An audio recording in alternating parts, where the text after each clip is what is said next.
Hey guys, MJ Retro Gamer here, coming at you with a Let's Play um, in a series that I think I'm going to call Garbage or Gold, Steam Garbage or Gold. This is Super Panda. The way I'm curating for these games is the requirement is it has to be less than $10 because I don't have a lot of money to spend on building up a Steam library, so I wanted to see what games they have available that are under $10, and in keeping with the retro theme, until I can get a capture card to set up the other systems, or I know a lot of people use like Retrons or those type of devices, but until then I was looking through the Steam catalog to find games that are, retro looking or, retro themed, or, styled after, classic games, and, use pixel art, 8-bit, 16-bit music, that sort of thing. So, this game is, it's a platformer.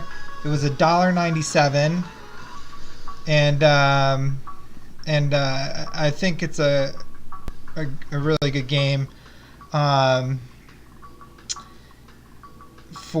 especially for $1.97. You get to level up, you gain experience when you kill enemies. These little sort of like 3D diamond shaped things fall out of them, and that's what when you collect those, you build up experience. You can see in the lower right there your XP bar, and obviously when that hits, when that reaches the end, you go up to the next level. You get items, you have equipment. I'm just gonna turn the volume down here on the music. What's the best way to do it? Don't want to get a violation on YouTube. So I didn't intend to do that. This is the main menu. This is how you get into the setup. There we go. So I'm just going to turn the music down.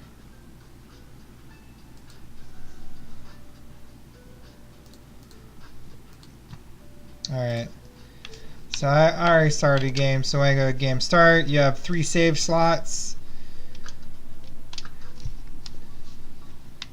I just talked to a guy who said I need to get a power orb. Right now my sword is a training sword, one of those wooden training swords. You look up to talk to people. Your name is Fu, which is fitting, and you're trying to save a princess.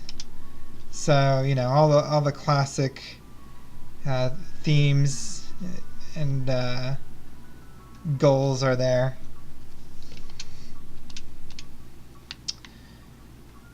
So as I was saying before, you have the experience bar, you collect keys. I have a red key for red doors.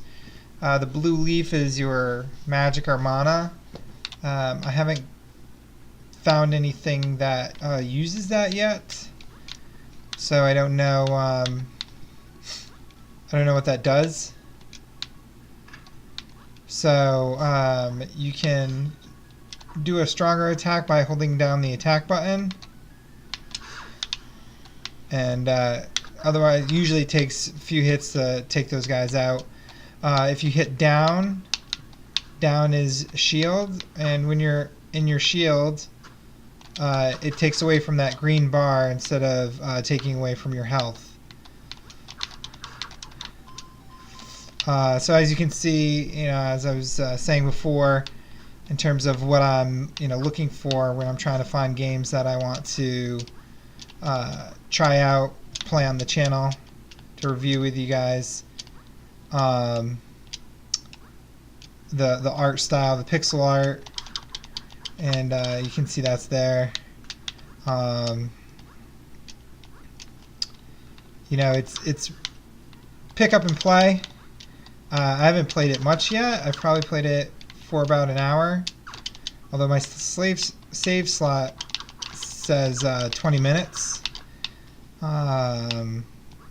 I'm not sure. I'm not sure how that's calculated. Oh, so you can break blocks, like Super Mario, and you get potions. So you know you can see there's a lot of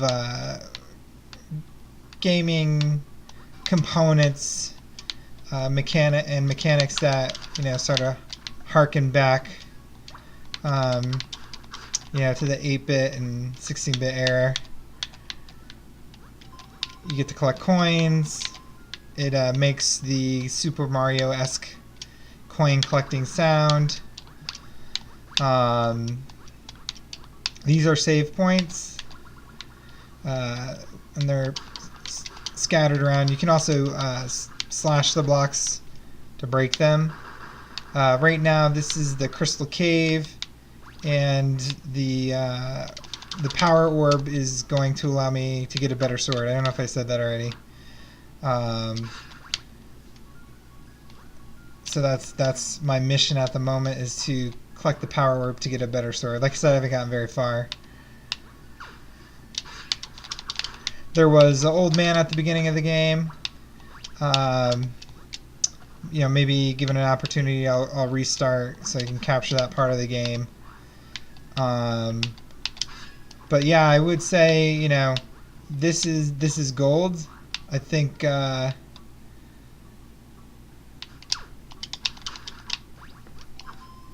this is a well-made game that I'm definitely very interested in playing through all the way, and obviously getting better at. I get hit a lot, but I think I'm playing on normal. There's a higher difficulty level, so even if you beat at this difficulty, the normal difficulty, you can set it for the harder difficulty, play it over, so you get some replayability there, which is nice.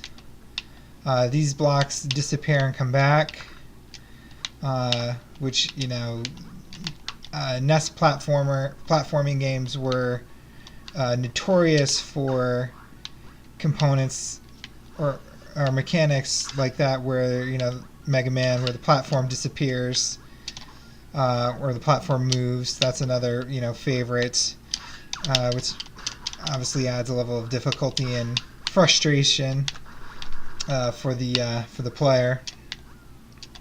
And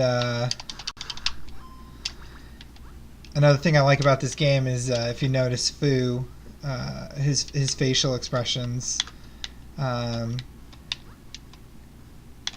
just another, like a touch. They just didn't plop in a sprite and a pixel art sprite and feel that that's enough. They actually give him expressions. When he's swinging a sword, he gets that sort of mean look. He gets his serious face. About to open up a can of what on everything. When you hit the up button, his eyes go up. So it's I think it's little things like that show the game developers are paying attention and care for their craft. I wasn't paying attention to what this guy said, so I don't know what I'm supposed to do.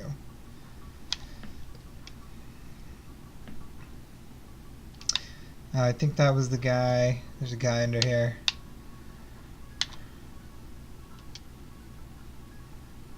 Of course, the blacksmith person would be a dwarf. It's only fitting.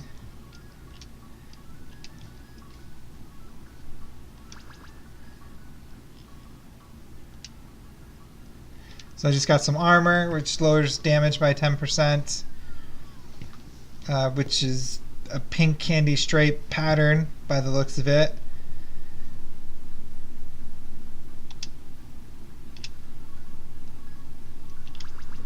And said that you need 2 power herbs usually to upgrade your armor, your weapon. But he's gonna cut me some slack. Let me upgrade my sword with just 1 power herb, which is mighty fine of him.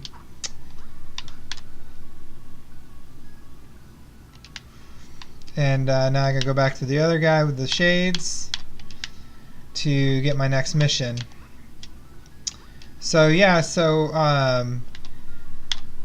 definitely check this game out.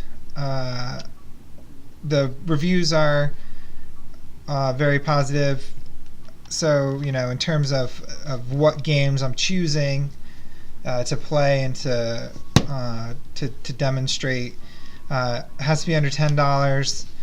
I've found a bunch in the 49-cent range, which I'll be demoing those as well, or doing a let's play with those.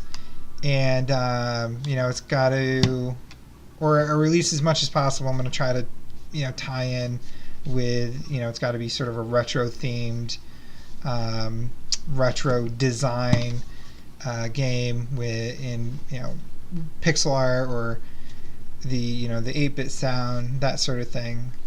And the reviews of other Steam community members obviously helps. I'm not if a game looks interesting and the reviews aren't great, I'll probably still check it out, assuming the price is in the range that I'm looking at. This one, like I said, just so happened that it had very good reviews and, was $1.97. So I think for that price, it's a great game. Pick it up. Like I said, I've just barely started playing it and, really enjoying it so far. I think it's got all the right elements. The controls work well. I haven't found any issues in terms of like the jumping or the hit detection or anything like that being off. So definitely recommend it, and hope you enjoy. It's $1.97. I think it's money well spent. If you enjoy platformers. So thank you for checking this video out. If you like it, subscribe, and there'll be more Steam garbage or gold videos to follow. Thank you.